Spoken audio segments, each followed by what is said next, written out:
Джейми өөрийн алтан мөгжнийхөө эзэл хүнийг мэдхийг хүсэж байгаа.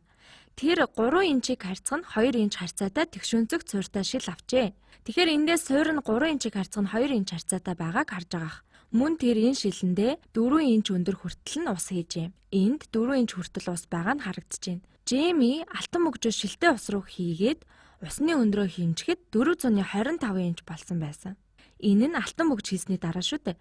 Тэгвэл одоо Джеймигийн алтан мөгжний эзэл хүн хэдэн инч куб вэ? За энэ бол усны анхны хэмжээ байна. Харин бөгжийг шилтэй ус руу хийсний дараа бөгжний эзэл хүн усыг төрж усны эзэл хүн нэмэгдсэн байна.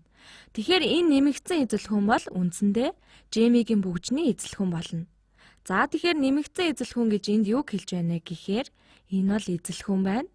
Энд өмнөх эзэл хүнээс дараагийн эзэл хүн хоёрын хувьд шилний суурь нь ижил хിവэрэ байгаа. 3 инчийг харьцах нь 2 инч. Суурь нь ижил байгаа шүү дээ. Харин ялгаатай зүйл нь юу вэ гэхээр өндөр. Бүгжийг хийсний дараах өндөр 425 инч болсон. Тэгэхээр шилэн дэх ус 0.25 инчээр дээшилсэн байгааз. За үүнийг бүгдээрээ энд ичи 0.25 инчээр ус дээшилсэн.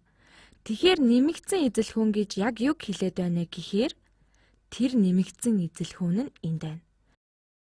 Энэ ягаанаар бодогдсон хэсэг юм. За тэгэхээр бид энэ хэмжээг олох ёстой. Бид уртыг өргөнөөр үржүүлж мөн тэдгээрийг өндөр буюу 0.25-аар үржүүлэх хэрэгтэй. Тэгэхээр 3-ыг үржих нь 2, үржих нь 0.25. 2 3-ын 6, үржих нь 0.25. За хэрвээ чам цаас байх юм бол үнийг ноороглож болно шүү. Эсвэл цээжэрч бодж болно.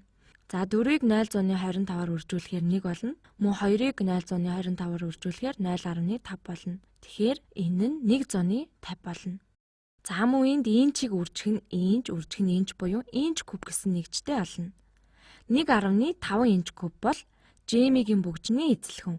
Үнэн дээр энэ алтан мөгжний эзэл хүн нэлээ их юм байна. Магадгүй Джейми их том хороотой эсвэл түүнд алтанд маш их зарцуулах дуртай хүн бэлгэлсэн баг.